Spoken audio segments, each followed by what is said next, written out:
Yul Brynner, born Yul Brynner in Vladivostok, Russian, on the 11th of July 1920. He was born into a wealthy Swiss-Russian family of landowners and mining developers. At that time, Vladivostok territory was controlled by Far Eastern Republic, which was an independent state and partially under the control of Japan.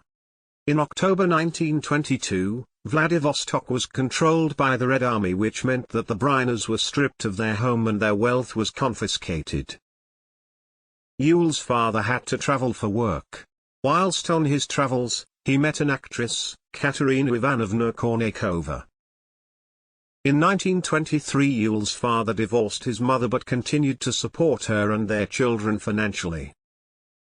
In 1927, Yul moved to China with his mum and sister, Vera.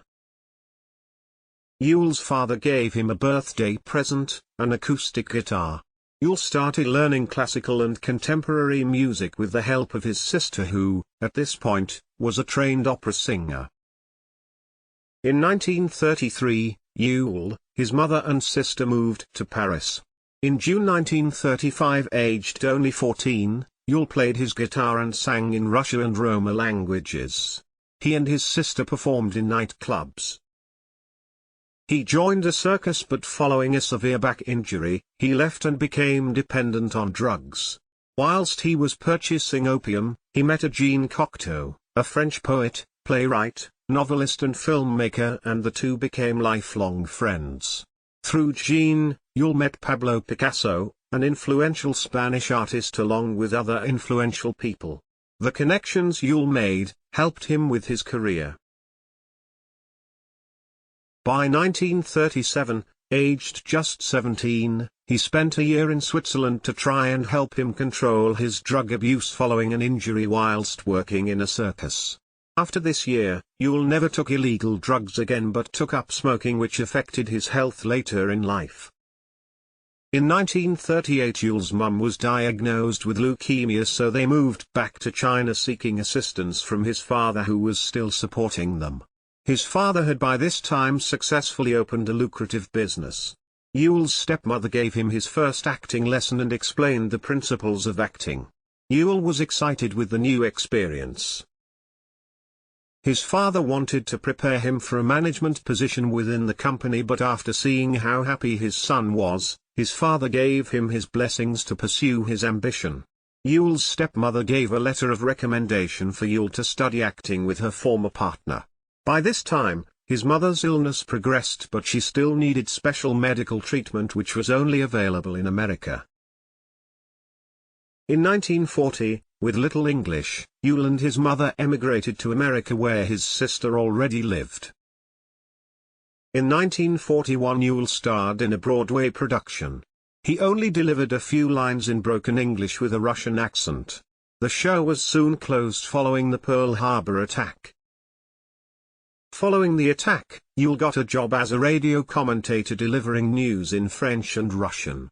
He had little acting work but also did some modeling work.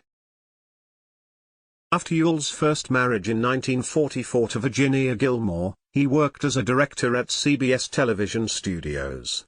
In 1948 and 1949 he appeared on television alongside his wife. In 1950, although reluctant to go back on stage, Yul auditioned for The King and I.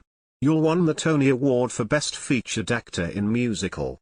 In 1951, Yul shaved his head for the musical and continued shaving his head for the rest of his life, giving him an exotic appeal.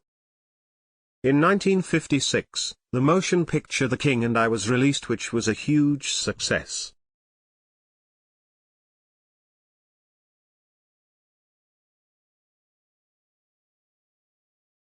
Yul went on to star in several more popular movies, all of which were a huge success.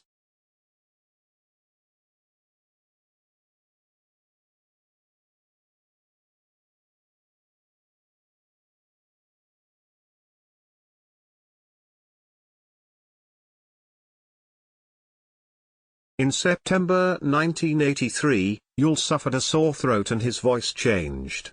Doctors found a lump in his vocal cords. Hours before his 4,000th performance in The King and I, he received his test results saying he had inoperable lung cancer. The tour was postponed for a few months whilst he underwent radiation therapy, but this produced a side effect damaging his throat which made it impossible for him to speak or sing easily. The tour then resumed. His last performance, a few months before his death, marked the 4,625th time he had played the role of the king. On the 10th of October 1985, Yul died of lung cancer at the age of 65 at the New York hospital. His ashes were scattered in Paris. Yul wrote 2 books during his lifetime, one being about his family history, titled Empire and Odyssey, The Brynners in Far East Russia and Beyond. Wife number 1, Virginia Gilmore 1944–1960. They had one child together, Yul Brynner, born the 23rd of December 1946. In 1959, Yul fathered a daughter, Lark Brynner, with Frankie Tilden. Yul supported her and their child financially. Wife number 2, Doris Kleiner 1960–1967. They had one child together, Victoria Brynner, born November 1962. Wife number 3, Jacqueline Simone Thion de Lachambe 1971–1981. They adopted 2 Vietnamese children, Mia and Melody. Wife number 4, Kathy Lee, from 1983 to date of Yul's passing. On the 28th of September 2012, in Russia, a statue of Yul Brynner was erected in front of the home he was born in. The family cottage is now a Yul Brynner museum.